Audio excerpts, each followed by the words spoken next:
You're now listening to Type 88 on Major Park Radio with Dave Noodlez. Don't stop dreaming. Yeah. It's your boy Dave Noodlez. It's a nice Wu-Tang Wednesday in Shaolin. 90 degrees, a lot of rain. You really don't know what to expect in Staten Island, so you got to just be ready for anything. So shout out to all my people out there making the most of what they got, making something out of nothing. All my people making moves instead of excuses. All the people out there whose desire is stronger than their doubt. I see you. September was a lot of fun, a lot of memories. Had a couple of great episodes. It was definitely an amazing summer. Shout out to everyone who was involved with the summer. Speaking of summer, it doesn't matter what season it is. This kid heats it up. He turns every stage up that I've seen. The stage was never quite the same after he was done. This kid's been around the globe and back again, but I'll let him tell you that story instead of me. So I got the one and only Migs718 in the building. What up, my dude? What's up, man? It's Migs718. We lit. It's TYPE88, Major Park Radio. Just been doing our thing, just working, grinding. Welcome, bro. So I've seen you rock quite a couple of stages, or a couple of dozen stages in the last few months.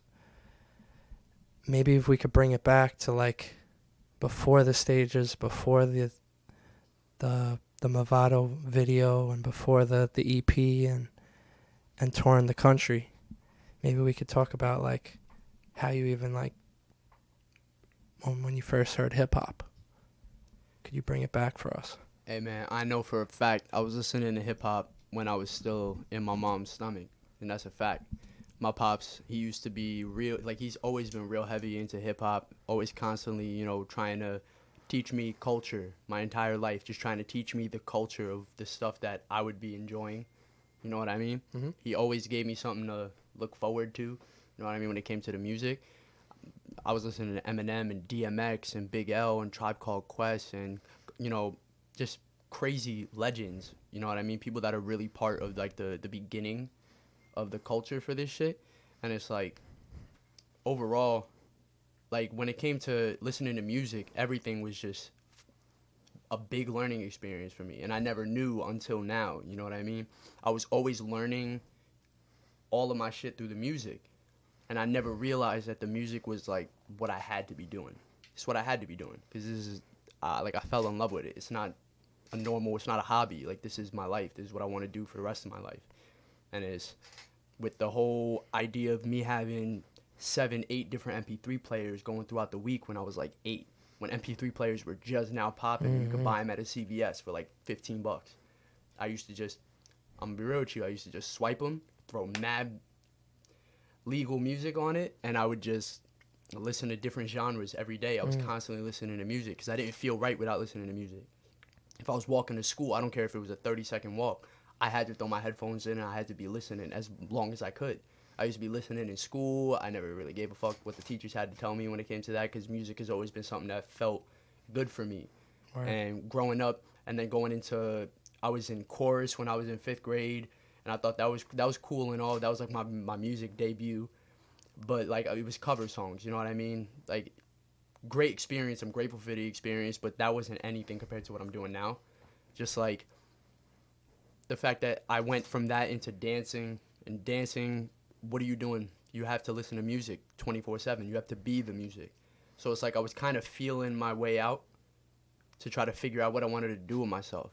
And I figured the amount of music that I hear getting put out and the amount of music that I felt like people weren't putting their all into was making me so angry that like I was like, yo, there's too many people that are whack that can't do this rap shit, that can't do this music shit. They have a good producer behind them, but they have nothing to offer.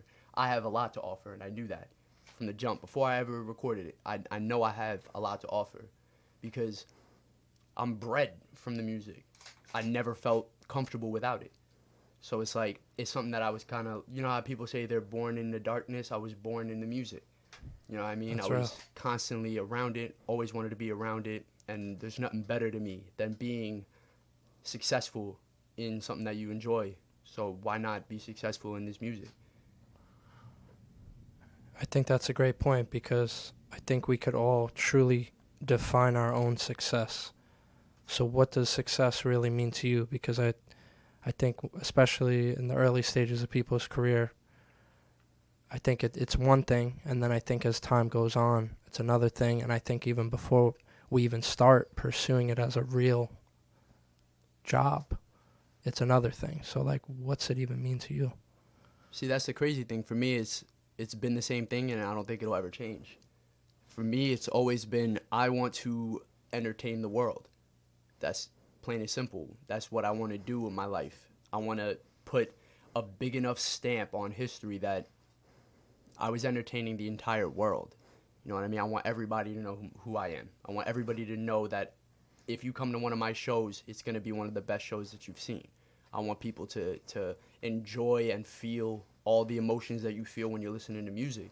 Because I listen to DMX when I'm riled up, or if somebody's talking crazy and I want to fight. You know what I mean? But I listen to Bryson Tiller and I listen to Mary J. Blige if I'm just chilling. I'm on my solo and I'm in my bag. You know what I mean? I want to be able to do that for everybody. I want to give them an escape. I want to be their escape. And that's just in general. I want to just be a household name for everybody. That's awesome, my dude. Could you remember that first like album that was significant to you? Do you remember like Enter the 36. Enter the 36? Enter the 36 for sure. Crazy. That's Was that on like a disc or did you get the MP3? Nah, I had CDs. Yeah, At the yeah. time when I first listened to Enter the 36, it was on a Walkman, on a CD Word. Walkman. Because everybody hears me say Walkman and think I'm talking about cassettes. It's like I'm too young for that. But on CDs, I had hundreds of different artists, hundreds of different albums, different genres. We had anything from soca to dance hall to heavy metal to techno and deep house, like Word. everything. It didn't matter who it was. If it's good music, it was in my house. So I had all of the cards chilling for me right there. I always had good ass music ready for me to listen to. And I just never took the time to procrastinate on listening to all of it. I made sure that I was listening to it. Yeah, it's cool because your pops, he's really into hip-hop too. So I think when I grew up, my dad was really into jazz and classical music. So hip-hop was, I'm pretty sure I was the first person to bring hip-hop into the Noodle household. So you said you literally grew up hearing hip-hop. It was a struggle for me to even, I remember I really wanted that song, Can Nobody Take My Pride, Can Nobody Hold Me Down. So I wanted that single, and I remember I went to Coconuts in New Jersey, and I literally had to like beg my mom to get that single. She was like, David, it has explicit lyrics on the front cover. I know that it's not something you should be hearing at this age.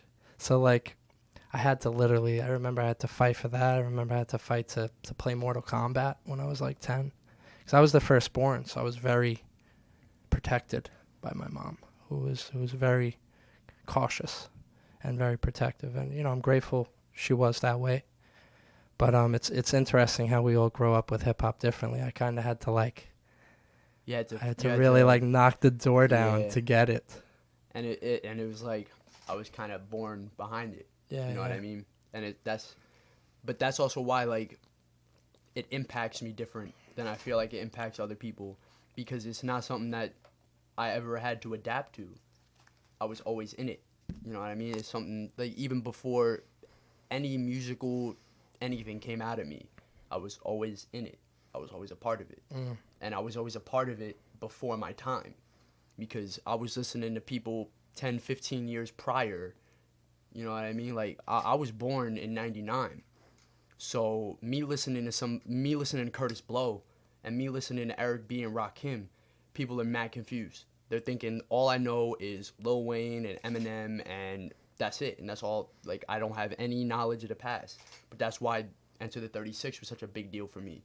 That's why when I hear there's way too many good rappers from pre 2000. I'm gonna be real with you. There's Cannabis, there's DMX, you got Jungle Boys, Busta, obviously, Tribe. There's so many good people. Big L, Pac, got UGK. There's so many fucking just good artists. KRS-One. There's way too many good artists for you not like. And I feel like being in this industry, being involved with hip hop in general, especially as a rapper, if you don't know your history about rap culture, you're not part of the culture. In my personal opinion, you got to do your homework to be involved with anything. You can't just go and cut somebody open and call yourself a doctor. You got to spend time for it. Exactly. And I feel like I've been spending the last 20 years of my life doing that studying. Hasn't been in traditional school, but I've been working. I've been studying this my whole life by accident. That's just how I feel. Dope. You know what I mean? That's really dope, man. It's quite a blessing to grow up with it, especially having family that that put you on to stuff. I was blessed to have a younger brother when I was growing up, and he got to hear new stuff, and I would make him tapes, and then he grew up. He was really big into. Now he's putting me onto stuff, so it's cool the circle of things, and that's really dope, man. So what came first? Was it the dancing? Was it the rapping? Technically, dancing came before rapping. Okay. Mainly because, one, I didn't feel like that was my lane at the time. Like, I was for real dancing. Like, that was my profession for 4 years. Like, I was making bread doing that. I was making money doing my dancing shit. So I was there at the casting calls. I was there at all of these auditions and all of these different things outside of my actual job. And I was constantly trying to grind that. I thought that that's what I was going to do until, like, I kind of had, like, that little mental breakdown where you got to figure out, because I'm 17 at the time, just graduating high school. I'm like, yo, what am I supposed to do with my life? Like, casting calls aren't the funnest thing to do, and 90% of the time you're not getting them. And I'm a very big believer in making sure that my money is right. Everybody thinks because I'm constantly working, that means I just want money. I want to make sure that I'm comfortable so I don't have to sweat nothing else, and I can worry about the shit that matters. And with dancing, I wasn't able to focus as much on going to classes and enjoying the dancing, and I was too busy focusing on the competition of it.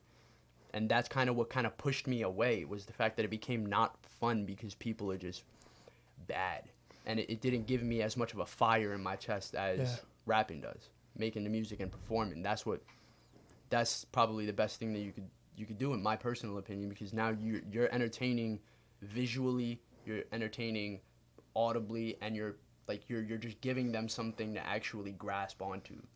Dancing is cool, you're getting the visual, but it didn't feel like it was the full package for me. Because I can dance while I'm on stage, boom, now you're chilling. If I'm rapping and I decide to be on my Chris Breezy, then you got an extra little surprise, you know what I mean? It just depends on how I'm feeling in the night, because I'm always dancing too. Word. That's awesome, man. I think you hit a breaking point that I think a lot of people hit in their 30s, where they're like, oh shoot, like what have I been doing? And then it's like you kind of hit the fork in the road, and that's kind of cool that you hit it pretty early, and you were able to pivot quickly, but yet you still kept the passion that you've had, or the thing that that fueled you for a really long time. You didn't lose hold of it. I always say don't stop dreaming, but I'm fully supportive of dreams changing and like following the new one, and I think knowing what's right for you, and knowing you feel it in your soul, and it's like it doesn't feel the same, and exactly. But then you're conscious, or like conscious enough to make that move, and then it's not like we're giving up on it. I always press that whenever I'm talking to someone about their dreams. It's not like you gave up on dancing, but you kind of use that to, exactly. Honestly. And I'm going to be real with you. When it comes to anything, when it comes to entertainment overall, I feel like the only time that you can ever really lose out on something is if you quit. And it's like, I never quit dancing, you feel me? Who knows? My rapping could put me on a platform to where I decide to dance and now people are hitting me up because they want me to do choreography. You know what I mean? I could be whatever I want to be, because as long as you build your platform, you can do whatever you want. Chris Brown is an actor, fashion designer, rapper, singer, model.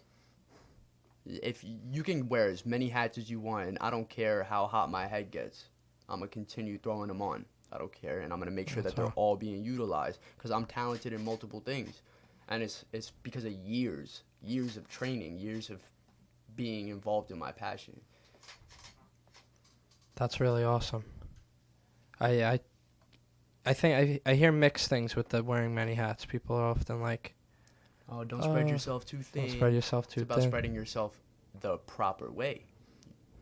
Realize your priorities, take control of those priorities, and set it up to where you feel like it'll be realistically attained. Everybody wants to worry about, oh, I got to get this bag. I got to get this bag. I got to do this, this, and this. I can only, I just started making songs 3 weeks ago, but I should get paid for my shows. No, the fuck you shouldn't.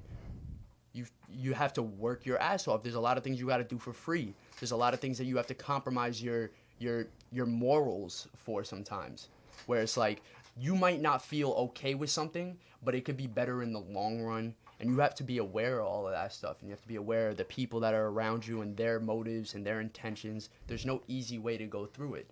You just have to, basically, you have to just make sure that you're on top of your shit, taking your priorities the way that they should be taken, and keeping your head tunnel vision on what you want to do mainly. Worry about the big picture rather than worrying about all the short-term goals, because the short-term goals don't matter in the long run. You want to get to the big goals that have everybody looking at you. That's why I'm glad I'm written up in Forbes, because I did a bunch of free shows. I did mad free work, went to a bunch of places just to show support, and that managed to get me that spot. And it's not me being fake, it's me being legitimately wanting to involve myself, because I want to be involved in it as much as possible. I want to be everywhere at the same time. The amount of times there's been 4 or 5 events in one night, and it's like 25 minutes here, 25 minutes there, 25 minutes there, spend an hour here, and it's like all before 1, 2 o'clock at night. It's simply for the fact that I want to be involved with everything, and I want to show the support, since I know it's hard to come by. Support is free, but everybody treats it like it costs $1 million. Real talk. And where did that even value come from? Because I think it doesn't hit us till possibly a little bit later. So for you to kind of have that outlook on support seems pretty woke. Hey, I'm real with you. I'm what I feel personally. I'm what I feel is a good friend. I don't like having associates. I don't like majority of people, but the people that I have around me and the people that I enjoy being around and the people that I enjoy what they're doing, those aren't my associates. Those are my friends. And I treat everybody like a friend. I'm gonna come and show support. I don't care if you have 10 followers on Instagram. You tell me you got a show and I know that I'm physically able to be there, I'm gonna be there, and I keep to my word. The problem is there are way too many people. Like even now, I got people that I've known for fucking 15 years that won't come to a show. But I know for a fact there's 25, 30 people from Jersey right now that will come to. If I have a show tomorrow, they'll be there. Simply for the fact that the support is different in where you're from. And it's understandable. Yeah. Because everybody knows you as what they knew you before. But support is just, it doesn't cost nothing to support. It costs me nothing to repost somebody. It costs me nothing to post up somebody's SoundCloud link. I don't even care. If it's good and I enjoy it and I'm behind it, yeah, I'm going to support it. Most people, they want to support from afar. They have an estranged support bullshit system going on. It's like, we'll support you when you're doing good. We'll pull up on you when you're doing good. But we won't support you when you don't have that many people at your shows, like when I first started. When I first started, I didn't have nobody at my shows. But I performed like I was at MSG every single time. Because I want this. And I know if, I'm bigger than what is being put in front of me. That's what I always have to feel is like, I'm a legend before I hit that legend status to everybody else. Because if you don't think you're a legend before, how do you expect them to think you are after? Same way with loving yourself, same way with treating yourself the way that you should be treated, and expecting other people to treat you the same. You have to carry yourself different. And I feel like it's just from seeing all of the bullshit that goes on just in normal life, it's like mixing with that for the music, it's just made it so much easier for me to just kind of cut the bullshit. I don't allow no stupid conversations. I don't allow anything that's not going to be beneficial for both sides. Everybody's too in it for it benefits me, even though it's taking advantage of the other. And I don't like that. Got it. That's real, man. How I look at support, my first dream was really to make music and make an album and stuff like that. So I remember how it felt getting next to no support, or getting just, my mom, my dad, Paul Mars, the Higher Concept, and sometimes that was all the people we had at the show. So I used the Gandhi quote, "Be the change that you wish to see in the world." So I tried to me, I always remember how it was when I started on that path. So everyone I meet on that path, I want to give them that, that glisten of hope, or that glisten of faith that maybe they're trying to find. Because it's crazy if one person actually believes in you, and then you start believing in yourself. Like, as you were saying, it's so powerful. And it could be but sometimes it may not start with you believing in yourself. It may be one person that gives you that confidence, that courage. I am all right. I am. It doesn't matter that I'm 4 foot. You know what I mean? I could still dunk. You know what I mean? And I think that's so important, man. So that's why I always say support people before they become famous. As you said, don't wait. You could wait till after, but then you're a fan. Exactly. Would you rather be a part, or would you rather be on the outside looking in? That's just how I see it. I don't want to be known as just a fan to my homies that are making music. I want to be. We're making music together. We're collaborating. Now this is a business friendship rather than just a business relationship in general. You know what I mean? When it comes to any of the music shit, if you're DJing, if you're rapping, if you're writing, it shouldn't be like the other person is a fan. When you're coming into contact with these people, I feel like you need to really give a fuck about what you're doing. Yep. Because the people that really give a fuck are the ones that happen to be my friends. The people that really give a fuck are the people that come to my shows. And you could see it. You could always see it. And it's like, so many people are so worried about all of the he said, she said, and all of the other nonsense that goes on in this industry. And it's like, bruh, if you like somebody's music, go to their show. Yeah, they're not the Migos, but you're also not paying $350 for that ticket. Those are 3 people that they're probably never going to know your name.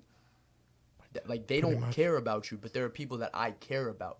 You know what I mean? There are people that any of the artists that are just starting out, so many people that they care about that won't come to their shows.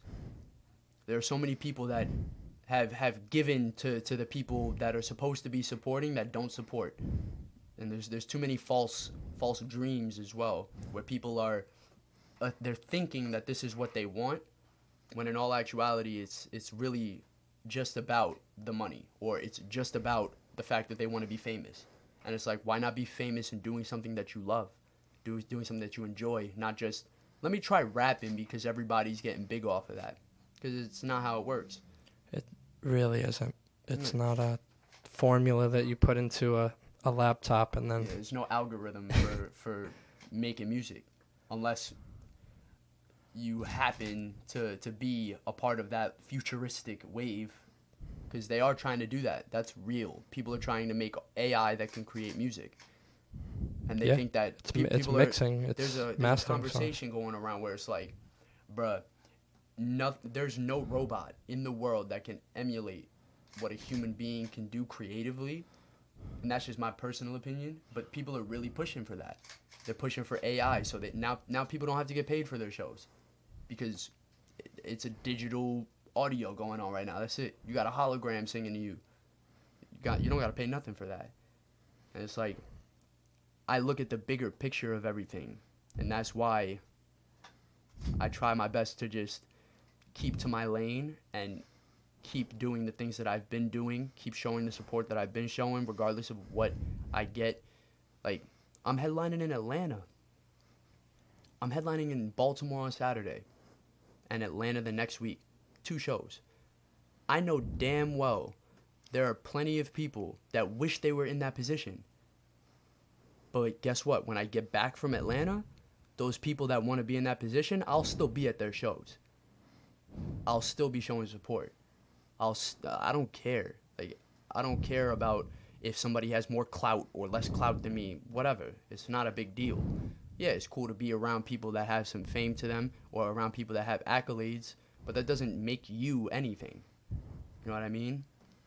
I'd rather enjoy the whole experience of coming up in this music with other people as well. That's it. That's real, man. I think the destination often confuses the journey, because it's like we just see that thing on top of the mountain, and then we forget climbing the mountain, falling down the mountain, going around the mountain, realizing that's not the mountain. The journey's the best part. That's meeting simple. meeting the coyote that you become a friend with as you're going up the mountain, and it's like that's what it's all about. The polar bear that you find under the mountain when you're trying to find a shortcut, and then you become really good friends, and it's like, but I think what I see that's really awesome with you guys, you're enjoying the journey and you're supporting other people's journeys, and it's really on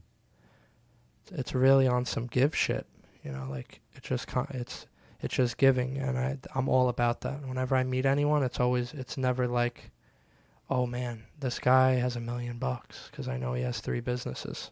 What could I get from him? It's like, no, what could I give that person that could give them value, that could, make their life a little bit better, that could take their shit to the next level. If you really think about it, sometimes I feel like it's not even about that. Sometimes it's not about giving. Sometimes you have to know when to ask. You know what I mean? There's a lot of people that don't ask for free resources.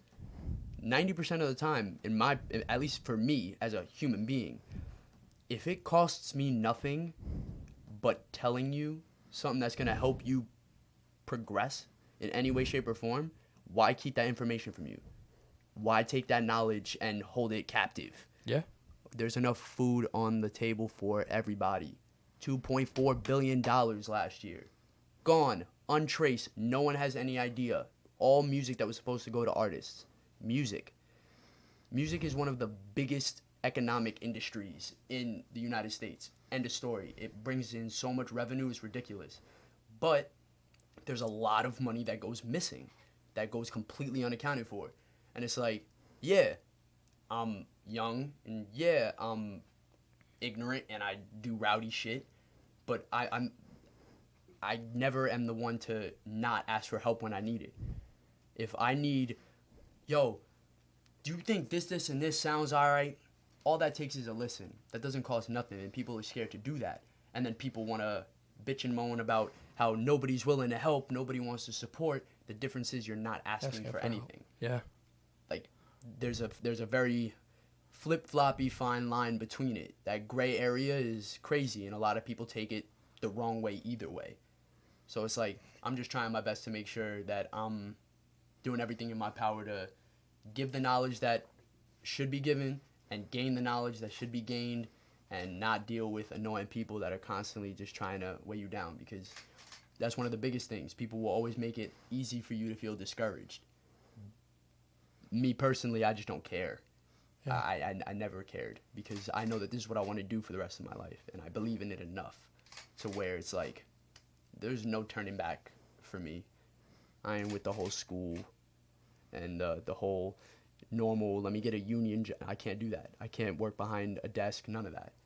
I need to be running around on stage with my shirt off, tweaking out, screaming at the top of my lungs, and feeling like I'm going to die at the end of every show, because that's where I feel the most comfortable. That's freaking awesome. I think that's a special moment when you figure it out and then you're actually living it.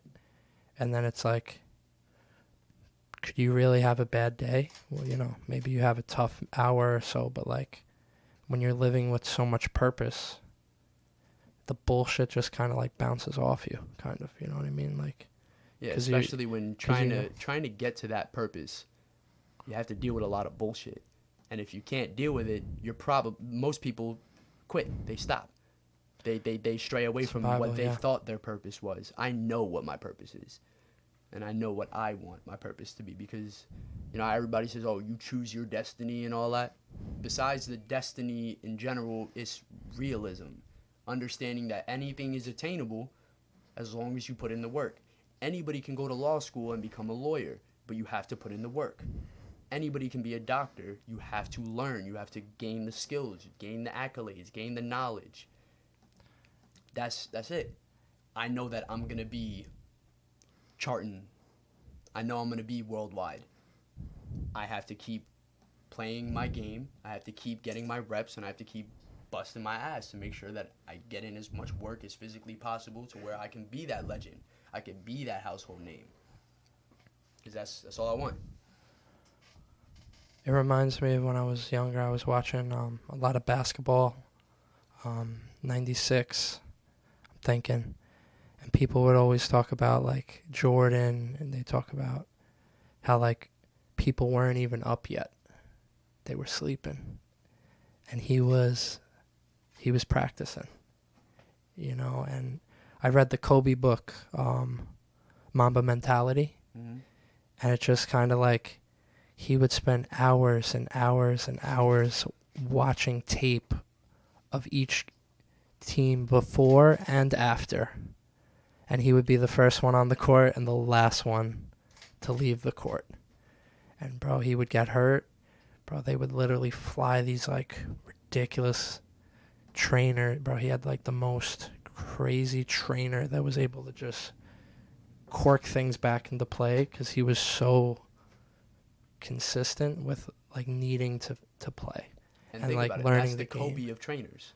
Yeah. He probably spends unnecessary hours. Unnecessary to everybody else, but very necessary to him. That's why he's popping Kobe's finger back into place. Everybody has their niche. Everybody has their skill that they can turn into what they do for the rest of their lives. It's just hard to find it.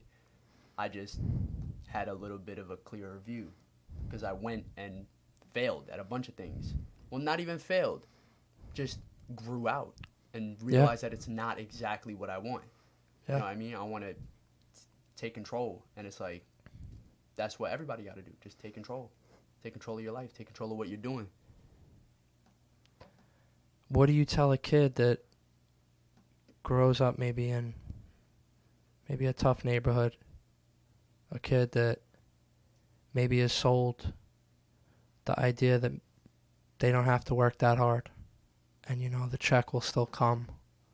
Or, you know what I mean? Like, what would you tell a kid like that? Because I feel like certain mentalities are based on maybe the influence that we have, you know, and we've both been blessed with really good pops.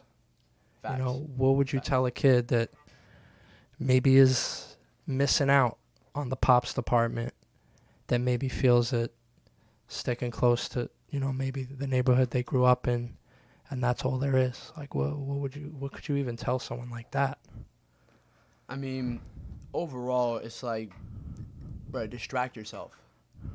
Keep yourself away from because everybody, it doesn't matter if you're good or bad, you know what bad is. Everybody knows what bad is, even the bad.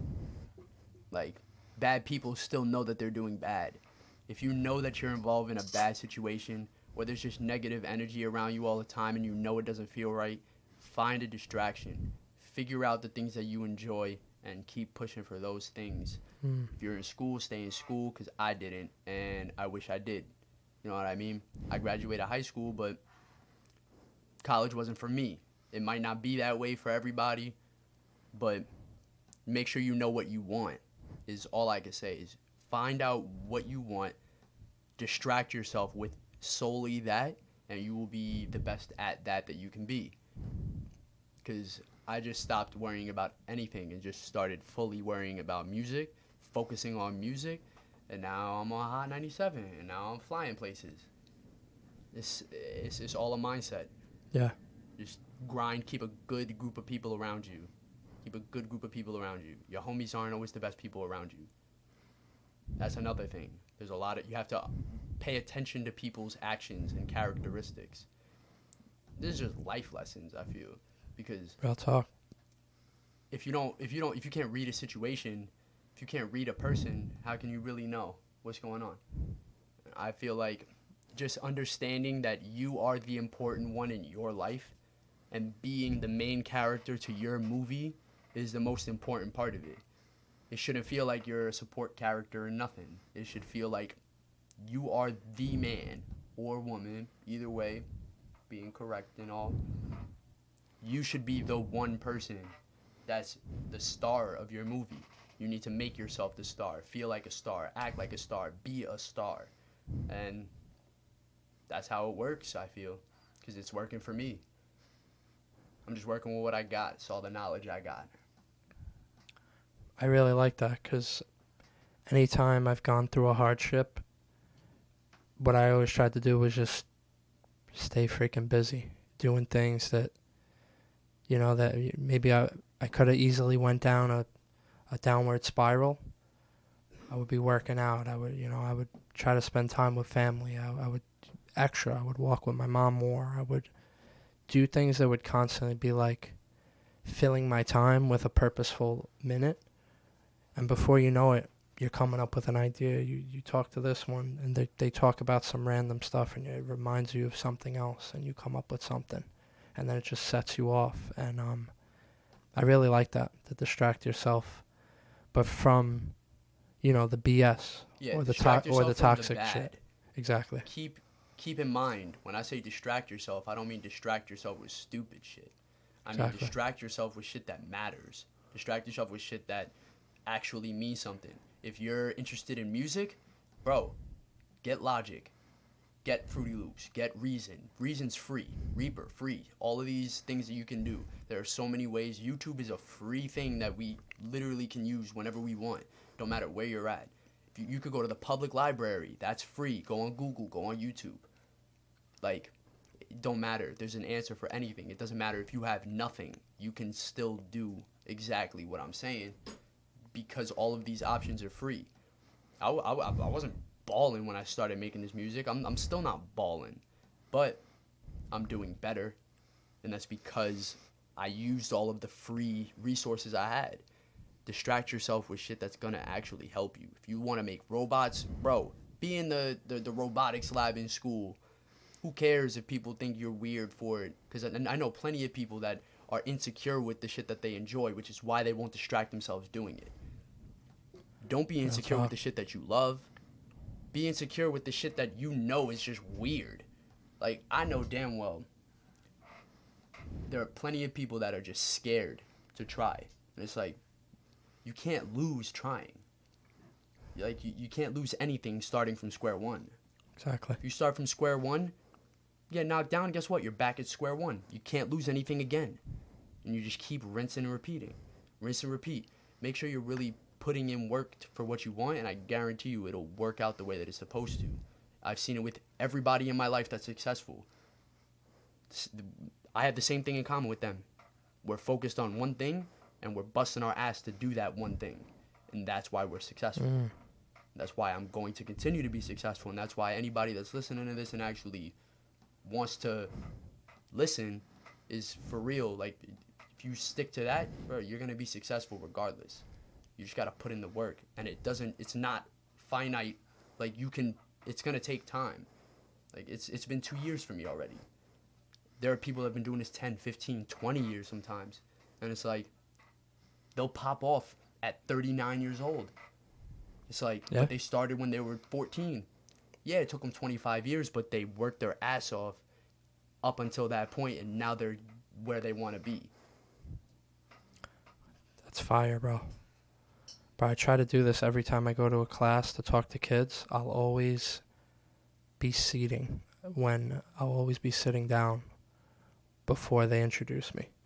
And I'll always say, I'm here to tell you guys my story, but I never want you guys to forget that no matter how far you get, I always want you to like stay a student to the game.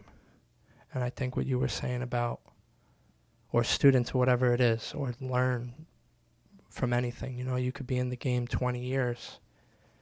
Bro, I learned some new stuff. It doesn't matter the age or what we each do. We could each learn from someone. And I think if we keep that learning spirit alive, not like, oh, you know, I'm an OG, I'm good. Yeah, like Like, oh, I can teach you. So many new things are happening. Yeah. You got to have that spirit, that learning spirit too. And See, that's what my manager is always saying. Loco always is telling me, like, yo, if you think you're an expert at something, quit. Because there's never a limit. You can always learn something. Like, yeah, I know a lot of rappers. I guarantee you, he could probably show me 15, 20 of them that I never heard of in my entire life. I know plenty of rappers, and I know plenty of people don't know. There aren't many people that actually listen to Immortal Technique or listen to Necro. You know what I mean? Yeah. There aren't a lot of people that listen to, you know, Two Door Cinema Club out in the UK. You know what I mean? I know a lot of different things. I know a lot of different music. And it's like, I'm never going to be an expert at it, regardless of the 20 years that I have in it now. I'm always going to be growing. I'm always going to be learning because there's no ceiling. If you act like there's a ceiling, you're going to hit your head and you're going to go right back down to where you started. That's just how I see it. Unless you know how to maintain. And maintaining isn't the wave. You want to constantly grow. Plateau is not the wave at all. Plateau is the worst physical thing to me is plateauing and staying there. Because if you get stuck like that, there isn't, you give yourself no room to grow. You give yourself no room to learn. Exactly. You feel comfortable. I never want to be comfortable. My goal is to be comfortable, but I know I'll never reach that goal. I'm well aware that I'll never reach that goal of being comfortable because I want to constantly learn. I want to constantly grow. Can't be comfortable if you're constantly growing. I just consider it growing pains. That's it. Trust You got to me, deal man. with it. But you won't get taller without them. Just like you won't get bigger without them. You won't get the money without that. You won't get the fame without that. You won't get the fans without that. You need to bust your ass and constantly want to grow. Real talk, man. And I just think of Jay-Z, man.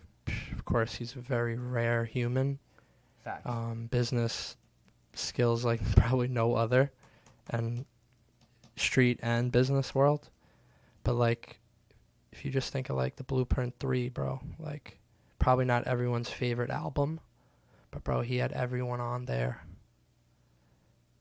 early on, you know, like he was never on some like, oh, I'm just gonna kill it and I'm good.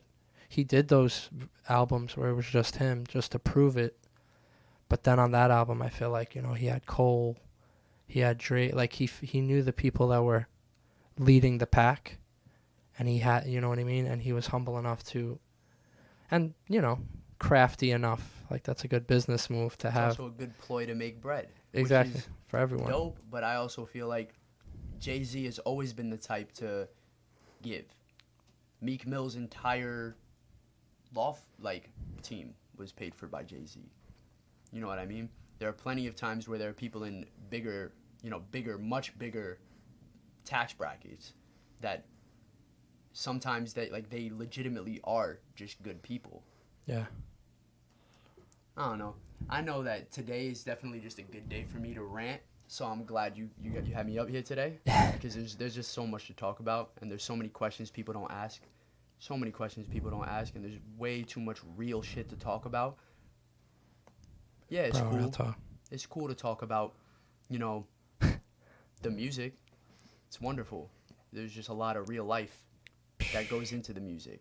There's a lot of real sacrifice. There's a lot of real mental stress. There's a lot of physical stress sometimes, bruh. There have been days where it's 4 or 5 days of getting maybe 30, 40 minutes of sleep, and I'm up, working, I'm ready. Interview at 6 a.m., got a show at 12, you know, I mean, like, it's all over the place. Like, I feel like it's just stuff that nobody ever like talks about as much. That's why I'm glad I'm up here. Of course, bro. For real.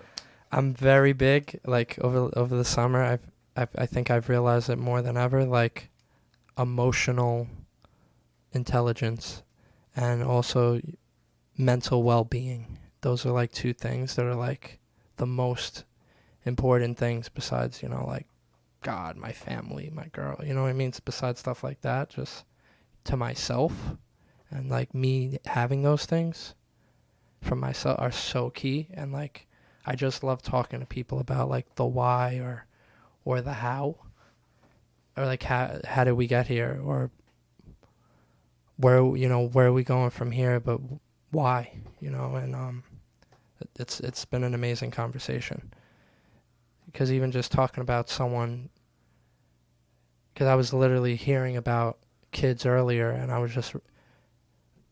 was worried about them. That I feel like, because there's these kids in this middle school, they pretty much just push through, like, and they act up, they're cutting class, and the principal can't really fail them. And me, it kind of made me a little stressed, worried about them, because it's like, if you kind of act a fool and don't show up and don't deliver, but then still pass, what kind of lesson does that teach you when you want to get a job, or you want to rap, or you want to make beats, or you want to be a video person? Makes you feel like, oh, I can't lose. You I'm invincible. There are plenty of people like that. So I know so many people like that. Just me growing up alone, I know so many people that are my age. Oh, I didn't even have to try. High school was a breeze. And it's like, you did the same things that I did, which was cut and not worry about school because you were annoyed. But you managed to reap the benefits of it while I was trying to bust my ass at the end of the year trying to fix it. It's like, how are you getting 90s? It's always a different story. So it's like, I feel like it really just depends on the environment. It depends on the environment. It depends on the people. There are a lot of different factors, I feel like, that go into that. And that's with everything. Yeah. Somebody's just handing you shows as a rapper. Someone's just handing you shows, free shows, like boom, boom. And they're bringing you all of the artists. They're bringing you all of the fans. They're bringing you 300-400 people. You're never going to feel like you have to sell a ticket ever. Ever. Because you feel like you're good. I never want to feel like that. That's real. Yeah, man. So it was nice to talk to you. You know, I know your pops. He's not a freaking billionaire just throwing money around just to get you to do. You know, you're literally putting in the work, and like, the work ethic is crazy, bro. So it's really nice to really chop it up and really, go deep and into the whys of things and figure out, what really makes you tick. And it's been a dope conversation for sure, man. And so yeah, you definitely answered the question of anyone had a dream and they're trying to figure something out. What would you maybe say is the best advice that you've been given in your day that maybe you could pass on to the crew at Type 88? Simple as this. Worry about yourself. Worry about yourself when it comes to you. Of course, family, friends, you have to support, but if you're not worried about yourself first, you can't worry about nobody else. You can't be responsible for somebody without being responsible for yourself. You can't worry about other people's emotions when it comes to stuff that's your opinion. You can't be worried about stuff that's gonna be setting you back because you want to please other people. There are way too many people that do what they do to please others. Do everything to please yourself first, then worry about everybody else. Like, I know I'm doing what I love. I know for a fact I'm doing what I love. So I can go and support. I can go and show all this love and do all because I know I'm already doing what I love. Make sure you find what you love. Make sure you know what you're doing. And then give all the support, all the love that you need, but grind your shit for yourself first. Because that's something that I've had to stick by, or I wouldn't have any of the shit that's going on, and I wouldn't be anywhere near as grateful for all the things I got. That's real, my dude. So, I have a track loaded up from the Fearless EP that's available all over the world right now. But do you want me to play a particular track? Nah, hit him with Movado. No doubt, no Movado. doubt. I hit him with that in the early session. But It's been going off. let's bring it up. Let's It's bring been it in. going off. So, yo, where can people find you? And any last shout-outs? Y'all can find me at Migs718, Migs718 on everything. Apple Music, Spotify, everything that you could think of, I'm on it. On Instagram is at Migs718. My website is Migs718.com. I got 2 shows in Atlanta coming up, a show in Baltimore on Saturday. I got a lot of new music that I'm just getting ready to drop. I